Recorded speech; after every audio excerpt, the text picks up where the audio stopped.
Conditions May Apply by CinnamonPinecones. Read by Distracted by Books. Chapter 103. Please let this be a normal field trip. With the Frizz? No way! Listen up. Eraser silenced the class's chatter as he strode into the room. Class is going to run differently today. We will be going to a satellite facility for heroics, and you will have 3 instructors watching over you. Izuku wondered if that was to increase security because of the break-in yesterday. The more he thought about it, the less plausible it seemed that the press were the only ones to blame for the breach. He knew they were a bunch of vultures, but he didn't think they had the capabilities to get past the school's defenses. UA had officially announced that it had just been the media and that they hadn't gotten past the front doors. But something about that didn't sit right with him. It's technically still on campus, but we will be taking a bus to get there. Everyone get changed into your costumes or gym uniforms, whatever you're more comfortable with. We're going to be doing rescue training, Eraser concluded as he pressed the button that released the costume storage on the wall nearest to Izuku.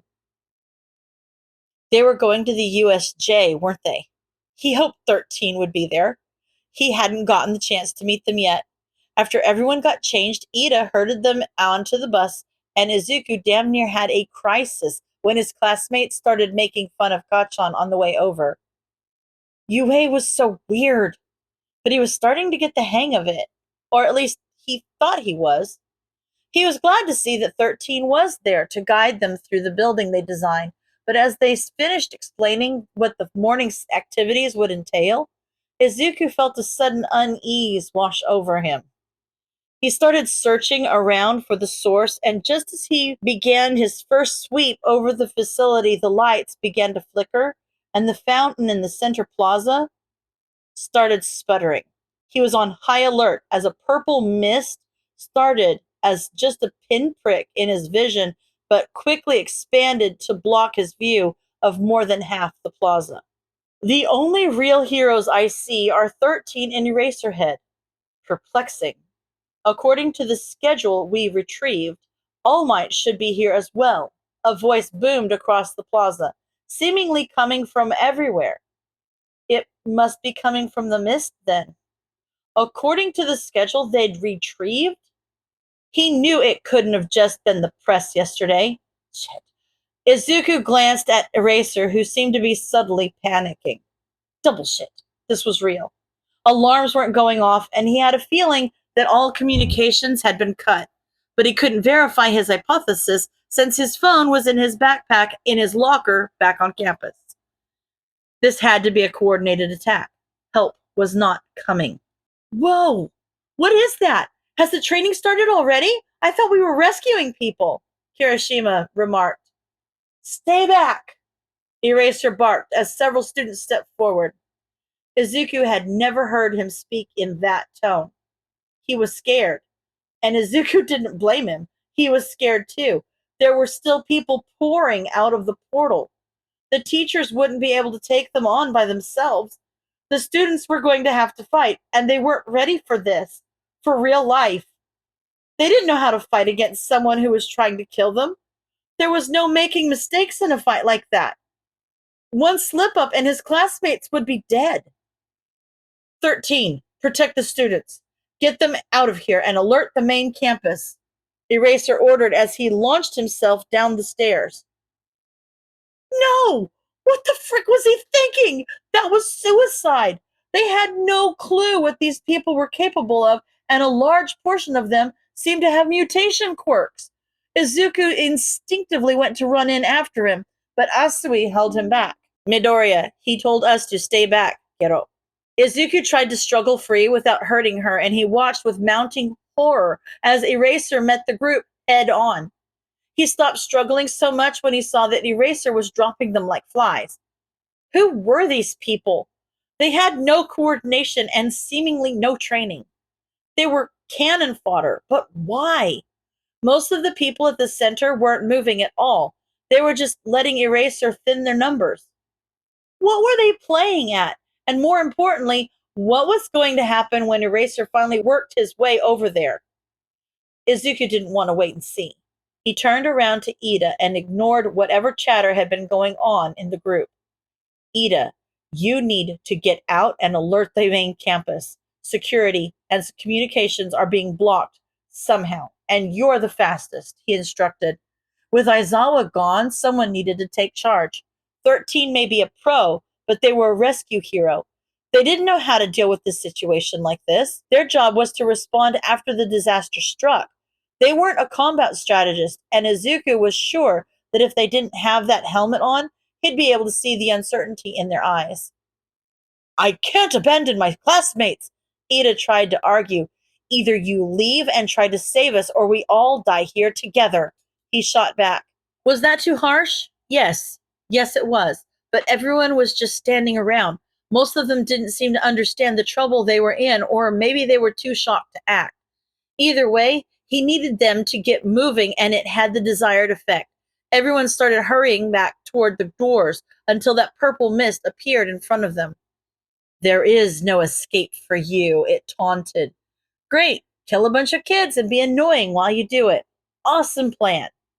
It's a pleasure to meet you. We are the League of Villains. I know it's impolite, but we decided to invite ourselves into this haven of justice to say hello. And besides, isn't this a fitting place for All Might, the symbol of peace, to take his last breath? And yet, I see no sign of him. There must have been some sort of change in plans we could not have foreseen. Ah, well, in the end, I suppose it doesn't matter. I still have a role to play, he continued. Thanks for the name and motive, Mr. Exposition. Before Izuku could think of a plan, Kirishima and Bakugo stepped up and charged. There was an explosion and then silence. Izuku hoped for the best, but as the smoke cleared, the voice boomed over them again. You live up to your school's reputation, but you should be more careful, children. Otherwise, someone might get hurt. Terrific. He didn't have high hopes for that working anyway. The smoke of the explosion mixed with purple mist, and it was all he could do to shout, Ida, run! Before he was falling. He was grateful to see water beneath him because he was transported damn near to the ceiling of the facility with nothing within reach to grab onto, and that wasn't a fall he could survive. One day, he'd be able to test out his flick shockwave cushion theory with One for All. One day.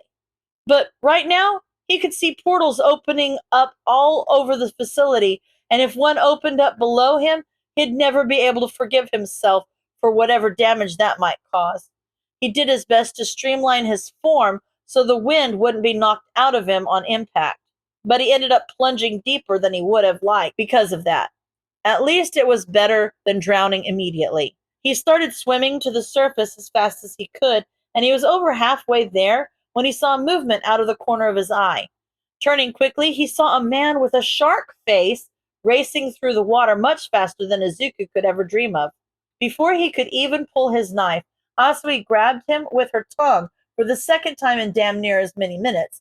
She moved through the water with grace and knocked the shark man off course, while she pulled Izuku out of the water and dropped him on a boat. Shinso was dropped next to him shortly thereafter.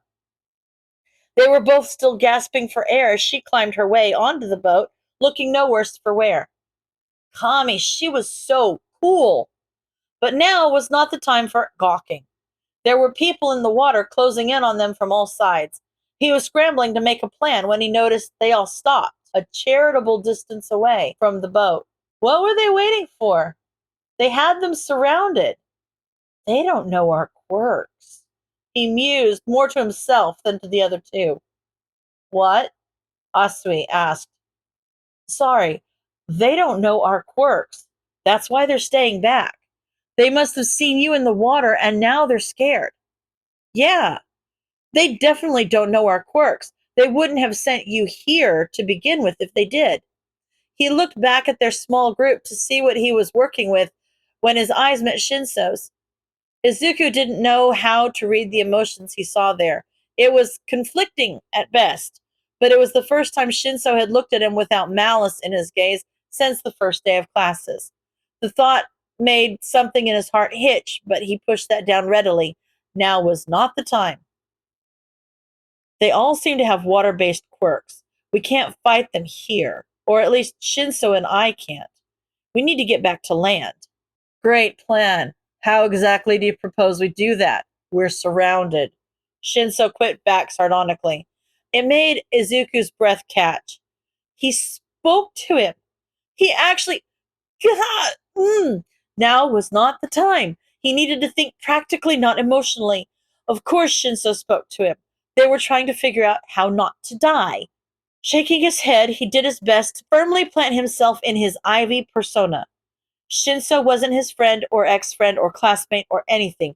He and Asui were allies and pieces to a puzzle they needed to solve. Nothing more, nothing less. Asui, how far can you jump? Midoriya asked, shaking his head and ignoring Hitoshi's taunt. He was right, that was childish, and now wasn't the time. I told you to call me Sue, she argued before answering, not far enough, Kero, especially not while holding you two. You don't need to take me, just Shinso, and you don't need to get far, just to the other side of them, Midoriya countered. I might be able to get to them, but not past them, Sue replied. Couldn't he just jump all three of them to shore with his stupid quirk? Why was he making this so complicated? Shinso, how many people can you control at once? He asked, turning to Itoshi. He wasn't expecting Midoriya to talk to him directly, so he startled a bit before responding, No clue. I've never gotten the opportunity to test it, he admitted. Well, now you do. I need you to get on top of the bridge and get as many of them as you can. Sue, take port side and I'll take starboard. We'll have your back in case any of them have long-range quirks. Then tell them to come closer. Phrase it like a taunt so that hopefully anyone not caught just goes along with it. Sue, once they're close enough, take Shinso and get out of here. Why can't you just jump us out of here yourself? Hitoshi interjected. Did you see how fast they are in the water? If I don't make it all the way to shore, we're literally back in the same boat we started. She just said she couldn't make it to shore with me. I'm going to stay back and cause a diversion, he countered. A diversion? What do you mean, a diversion? They'll just split up and half of them will be after us anyway, Hitoshi argued. Shinso, just let me finish, Midoriya snapped. He looked apologetic for a split second, but took a breath and went back to explaining his plan quickly. I'm going to destroy the boat. It will sink and create a vacuum that will suck in anyone close enough. Ideally, the villains will get caught in it, and you two will be far enough to get away. What about you, Gero? Sue interrupted. Midoriya looked like he was going to lose it if he was interrupted one more time. He'd never seen him look even mildly annoyed, and it was kind of intimidating, but Sue seemed completely unaffected. I am going to jump off at the last second. I'll be able to make it out far enough on my own, but if I jump with both of you, I might end up breaking my legs from the force, and there's no guarantee this works. So I'd like to still be able to move in the event we need to fight, he finally concluded. We all understand the plan? He asked, glancing between the two of them. Break his legs? What the hell? He had so many questions, but he knew better than to think he was going to get an explanation from Midoriya. Hitoshi glanced over to Sue with a face he was sure just screamed confidence, and she didn't look too self-assured either. Sue, just jump when I give a signal, and when you two hit the water, swim as fast as you can, he reassured her. What am I supposed to do? What do I even say? Hitoshi asked, shoving his resentment for Midoriya down as best he could. Call them pussies. They're a bunch of street thugs. They're easily antagonized. He answered readily. Again, Hitoshi had several questions about that response, but Midoriya was ushering the two of them into their places before his brain caught up with the fact that he just heard him say any of what he just said. They walked over to the port side of the bridge together, and Midoriya ushered him to follow around to the starboard side with him. When they got there, Midoriya stopped and turned to him, placing his hands on Hitoshi's shoulders before he spoke. You need to sound confident. You aren't scared. This is going to work. Treat that like it's fact. You can sell this. Got it? He asked, looking at Hitoshi with unwavering eye contact. It struck Hitoshi that Midoriya wasn't stuttering over his words in the slightest. It was the same as he was when they'd been mugged that one night that felt like it had happened lifetimes ago. Midoriya in a crisis was not the Midoriya he knew. He'd forgotten how well he handled things. Was that how he did it? He just told himself it would be okay until he tricked himself into believing it? Why did he need to know how to do that? It wasn't the first time he had 1,000 questions about Midoriya that he knew he'd never get answers to, and it likely wouldn't be the last. Well, it hopefully wouldn't be the last. No, it wouldn't be the last time. Hitoshi was going to be confused and infuriated by Midoriya again tomorrow if it was the last thing he did. With a deep breath and a determined nod, he let Midoriya help boost him up onto the roof of the bridge. Hitoshi did his best to not scramble around like an idiot when he got up there, and stood proud as he looked around the ship. He forced out what he hoped sounded like an overconfident scoff and cast out his mind as far as he could before shouting, "What are you all waiting for? Come at us, cowards!" Several people started toward them without him even commanding them to, and he grabbed onto anyone who reached back to him with a response and repeated himself, "Come at us, cowards!" At least half of the remaining villains started moving forward on his command, and the rest followed after. Kami, was this actually going to work? Hitoshi let out a hysterical bark of laughter because he needed to release his mounting anxiety somehow, and he figured it fit the character he was playing anyway. He waited there with a fake smirk plastered on his face until Midoriya gave the signal. He jumped down onto Sue's side of the boat and let her grab onto him. Before he could even say he was ready, they were flying over the edge. He watched the faces below them track their path as they started to descend. Frick! They were going down, and they weren't nearly far enough. Just as Hitoshi realized that, there was a crack, and a gust of wind blew them off course and further toward the shore. Everything was happening so fast, he didn't even get the chance to question it before a deafening boom resounded from behind them, and a shockwave pushed them even further along their path. Izuku watched as Asui jumped away with Shinso. They weren't going to make it. Chit. He poised himself on top of the bridge where Shinso had been standing and took aim. A broken finger wasn't going to slow him down, and if he could get enough power behind a flick, he might be able to use the airflow to blow them further away. He hardly spared a second to make sure they kept hold of each other before he looked to the boat beneath him and punched down as hard as he could without breaking himself. There was a deafening boom, but the sound of cracking bones didn't follow.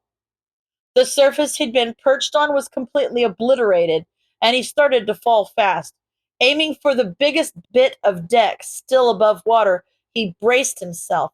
The moment his feet hit something solid, he launched himself up and away, shooting after his classmates. His landing was less than ideal because he made his way close enough to shore that he couldn't just dive into the water, but far enough away that he couldn't roll with his momentum to break his fall on land.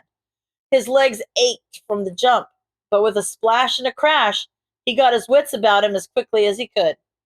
There was a whirlpool at the center of the lake, and Asui was dragging Shinso to shore. They did it. Holy shit. They actually did it.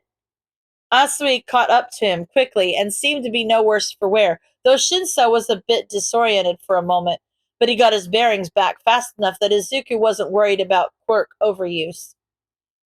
We need to get out of sight ASAP.